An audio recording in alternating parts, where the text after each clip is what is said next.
Oke, welcome back to my channel. Selamat datang di Kanal Bola Plus. Jadi hari ini saya mau buat video mengenai Liga 2 ya. Jarang-jarang saya bikin video tentang Liga 2 dan ini karena sudah masuk babak selanjutnya itu babak promosi dan playoff degradasi, kita langsung masuk aja ke intronya.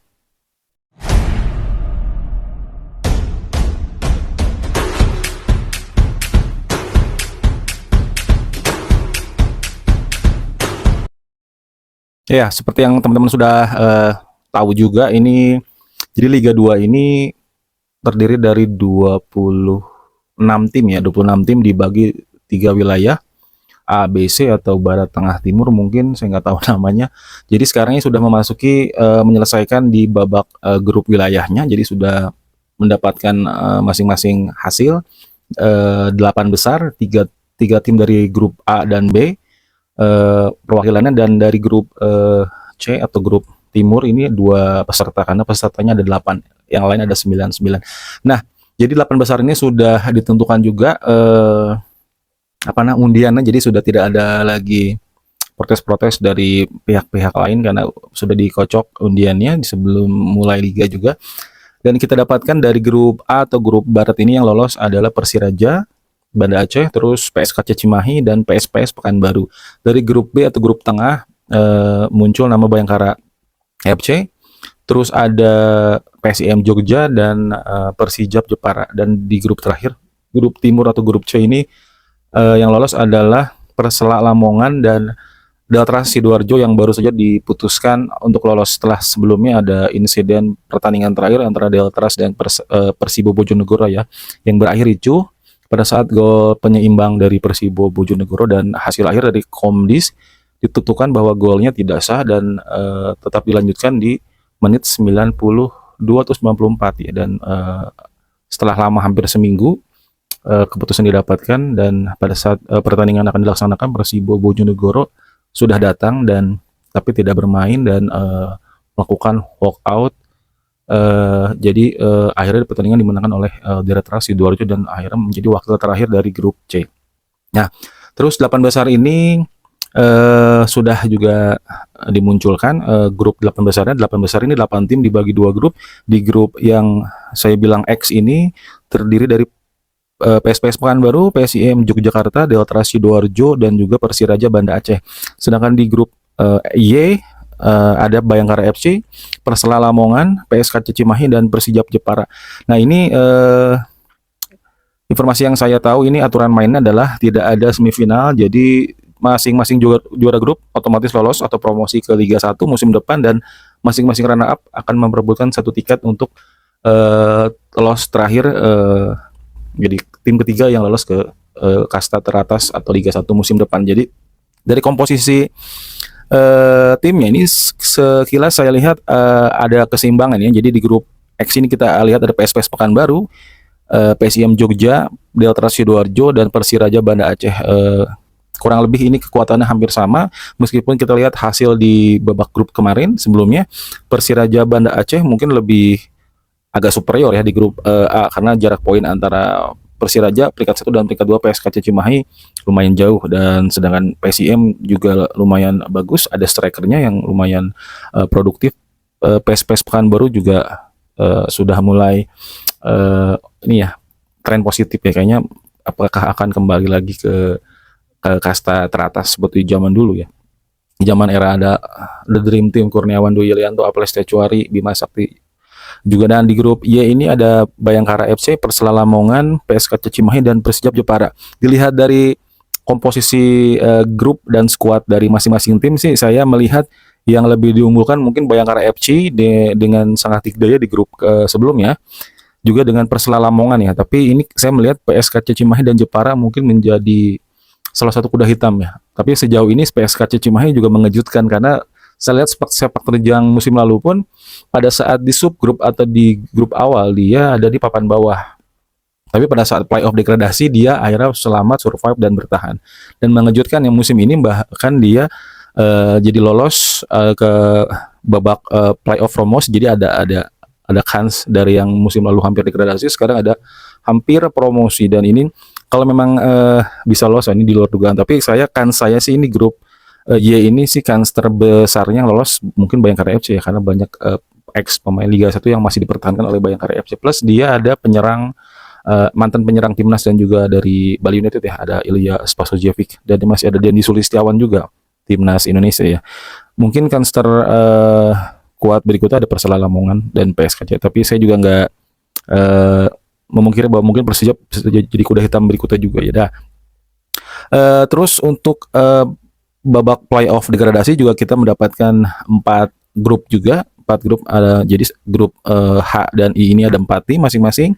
Di grup J dan K ada 5. Jadi 2 grup ini ada isinya 4 tim dan grup 2 lainnya ada isi 5 tim. Jadi kita bisa lihat, dan di sini aturan mainnya adalah masing-masing 2 tim teratas akan selamat atau lolos dari degradasi. 2 tim terbawah otomatis degradasi ke Liga 3 atau sekarang disebutnya Liga Nusantara. Dan karena di grup 5 ada lebih 1 tim, jadi peringkat 3 dari grup J dan K ini masing-masing akan playoff. 1 tiket akan diperebutkan, akan bertahan, dan yang kalah akan ikut degradasi juga. Nah, komposisi dari grup playoff degradasi ini, dari grup H, PSMS Medan, Nusantara FC, terus ada Persikota Tangerang dan Sriwijaya FC. Di grup I ada Adiaksa FC, Dejan FC, FC Bekasi City, dan Persikabo Bogor. Lalu di grup satunya, di grup J ada Gresik United, ada Persibo Bojonegoro, ada Persawar Waropen, Persika Tegal, dan Persiko Kudus. Dan di grup K atau terakhir ada Persipura Jayapura, ada Persipapati juga. Terus di selanjutnya ada Rans FC Nusantara, Persipal Palu, dan Persika Subang ya, yang kalau nggak salah. Oke, jadi komposisi dari grup HI dan JK ini, di grup H sih ini saya lihat tim terkuatnya ada di PSMS Medan yang kemarin harusnya lolos ya kansnya, tapi memang agak ini sih agak seimbang untuk selain Persiraja ya. PSKC pun mendongkrak langsung naik dari 3 ke 2, dan saya pikir hampir tidak lolos, akhirnya lolos sampai PSKC Cimahi ya setelah menang atas Persikota Tangerang. Untuk tim bawahnya ada Nusantara FC, Persikota Tangerang, dan Sriwijaya FC. Meskipun ada info terakhir Sriwijaya FC mengalami kesulitan finansial, dan sebenarnya bukan Sriwijaya FC aja yang terkena isu finansial tim ya, karena hampir sepertinya tim lain pun merasakannya. Mungkin tidak banyak media yang menyoroti saja ini karena mungkin saking transparannya media di Palembang atau di Sumatera Selatan ini akhirnya menyoroti bahwa Sriwijaya ada kesulitan ekonomi. Dan info terakhir adalah kehilangan banyak pemain intinya termasuk pemain asingnya, dan hanya menyisakan 12 sampai 13 pemain, dan akhirnya baru rampung di akhir penutupan transfer kemarin. Ada suntikan 3 sampai 4 pemain dari satelit tim Persib Bandung dan beberapa pemain yang hasil seleksi juga untuk mengarungi playoff degradasi kali ini. Mudah-mudahan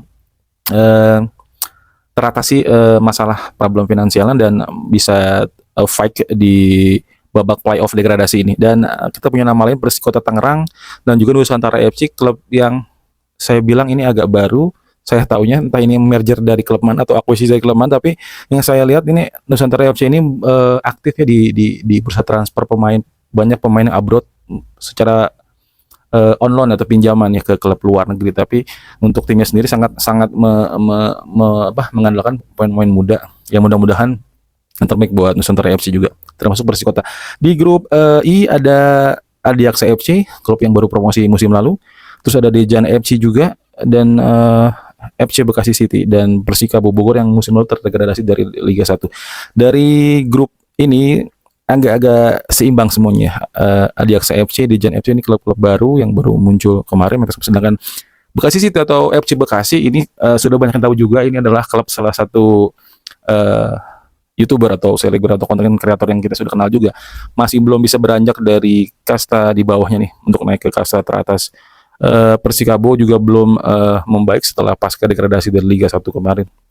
Ini agak 50-50 ya. Saya sebenarnya lebih condong nama besar Persikabo Bogor dan juga nama besar owner Bekasi City ya. Cuman kita nggak pernah tahu Adiaksa FC dan Dejan FC juga apakah punya skuad yang lebih mumpuni juga untuk bertahan di playoff degradasi ini.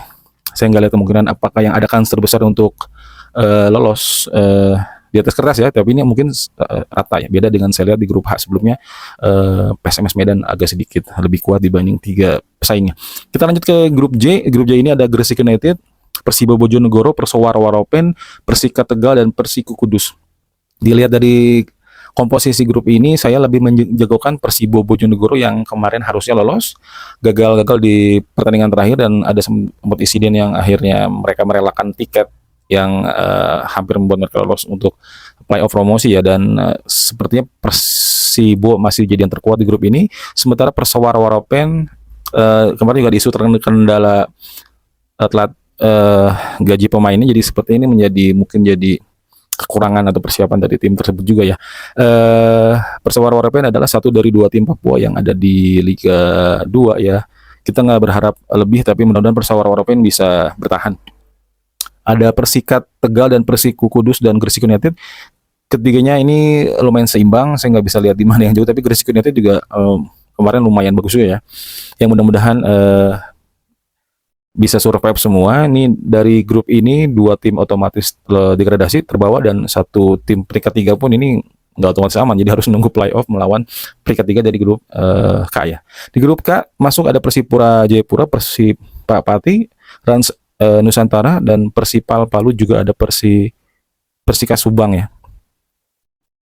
Jadi Persipura ini saya jagokan ya, sangat paling kuat, karena ini sebenarnya Persipura menurut saya layak lolos ke playoff promosi ya, karena di beberapa pertandingan terakhir dia menang terus atau mendapatkan hasil positif. Dia hanya gagal di awal-awal pertandingan, apakah belum dapat formula atau formasi pemain yang bagus atau gimana, tapi setelah itu dia terus menerus. Cuman dia ya hanya beberapa poin dari peringkat kedua, karena peringkat ketiga tidak dihitung lolos ya di grup C atau grup timur ini, karena hanya berisikan 8 tim. Jadi Persipura kans untuk bertahan sangat kuat, ditambah Ramai Rumakik on fire sekarang, dia terus mencetak gol, dan kemarin ada isu dia pindah ke PSBS Biak, tapi belum ada update-nya, karena kemarin Ramai Rumakik masih mencetak gol untuk Persipura. Dan kandidat lainnya ada Persipa Pati, Rans Nusantara, Persipal Palu, dan Persika Subang. Nah, ini harusnya saya sih mau milih sih Rans Nusantara ya, tapi Rans Nusantara beda rasa dengan Rans yang kemarin mentas di Liga 1. Jika kemarin di Liga 1 banyak pemain yang menurut saya bagus atau berpengalaman di Liga 1, sekarang dia kebanyakan pemain muda, banyak pemain yang juga kurang familiar di telinga saya, dan kita lihat hasilnya pun banyak kalah di partai kandang. Ini bukan Rans yang kita lihat di awal-awal kemunculannya ya, pada saat diakuisisi oleh Raffi Ahmad dan timnya. Lalu ada Persipa Pati, Persipal Palu juga lumayan, meskipun ya ini belum ada kesempatan untuk lolos dari playoff promosi. Dan Persika Subang ini satu tim dari 3 tim yang lolos musim lalu, agak sedikit kepayahan di grup grup sebelumnya. Apakah ini bisa ada perubahan di babak playoff degradasi kali ini, karena memang sudah membuka bursa transfer ya teman, sepertinya sudah ditutup ya oleh PT LIB ya. Dari grup K ini saya nggak bisa bilang mana yang jelek, mana yang pasti degradasi, karena kalau itu terlalu melampaui pengetahuan tentang Liga 2 ya, karena banyak pemain yang kurang familiar di telinga saya, hanya beberapa. Tapi saya sudah pastikan nama Persipura Jayapura sepertinya akan bertahan di Liga Nusantara, di Liga 2 kali ini ya, tidak terdegradasi ke Liga Nusantara atau Liga 3. Ya saya berharap mungkin Rans akan stay, tapi nggak tahu juga nih, karena sempat kalah terus di partai kandang atau home ya. Jadi Liga 2 ini akan berisikan 26 tim. Lalu seperti musim lalu akan lolos atau promosi 3 tim, dan akan menerima 3 tim juga degradasi dari Liga 1. Dan setelah dari 26 tim ini dibagi 2 lagi, jadi 8 tim yang lolos ke 8 besar, dan sisanya akan melalui playoff degradasi sebanyak 18 tim. 2 tim masing-masing teratas grup artinya aman atau lolos dari degradasi, dan 2 tim terbawah dari masing-masing grup otomatis degradasi. Dan ada satu slot lagi, satu kuota lagi untuk degradasi, adalah peringkat 3 dan peringkat 3 grup J, peringkat 3 grup K yang akan playoff, yang kalah. Jadi total ada 9 tim yang terdegradasi dan akan terdegradasi ke Liga 3 atau ke Liga Nusantara, dan dari Liga 3 Nusantara pun akan meloloskan tetap 3 tim. Jadi yang degradasi yang banyak, yang promosi tetap 3 di setiap divisi atau setiap kasta. Dan sepertinya Liga 2 musim depan akan mengalami perubahan. Kalau dilihat dari ini yang saya hitung ya, dari grup-grupnya, artinya dari 26 tim ini akan terdegradasi 9 dan akan naik 3. Jadi sepertinya ini musim depan akan 20 tim ya kalau nggak salah. Nah, ini saya belum tahu juga nih, apakah ramuan dari PT LIB untuk musim depan apakah akan menjadi liga seperti liga kasta tertinggi atau Liga 1, 20 tim dalam satu wilayah, atau memang akan dibagi dua menjadi satu satu wilayah isinya 10 ya, 10-10. Saya belum ada informasi selanjutnya, tapi memang begini, Liga 2 memang sebetulnya ini menurut saya semi profesional yang dibangun oleh PT LIB karena tidak diserahkan kepada swasta. Penyelenggaraannya memang sepertinya ini belum menarik minat banyak sponsor juga, terbukti dari beberapa tim yang tidak disponsori banyak oleh sponsor yang maksudnya di jersinya. Tetapi memang juga ini banyak polemik seperti pastinya isu tentang financial club seperti telat gaji atau tidak digaji berapa lama. Ini menjadi kesulitan yang besar juga untuk peserta Liga 2, apalagi banyak momen yang orang lebih prestisius atau lebih penasaran berinvestasi ke Liga 1 atau Liga teratas karena memang banyak pasang mata yang melihat, terutama dari sorotan media, platform, dan juga TV nasional yang menyiarkannya. Nah, ini bakal jadi jadi tantangan juga buat PT LIB bagaimana mengemas ke depannya gitu. Apakah dengan sistem sekarang bisa berjalan, karena di Liga 1 pun ada beberapa tim yang sepertinya tidak mampu untuk memastikan atau menjamin atau menggaransi pemainnya digaji sampai akhir musim. Ada beberapa yang mengalami problem di tengah kompetisi. Bahkan Liga 2 ini pun menurut saya tidak semua memiliki kelayakan secara ini ya, secara finansial. Mungkin hitung-hitungan kalau mereka kansnya lolos, artinya keuangan bisa dijamin. Tapi kalau degradasi, mungkin manajemen dan dari klub itu sendiri agak sedikit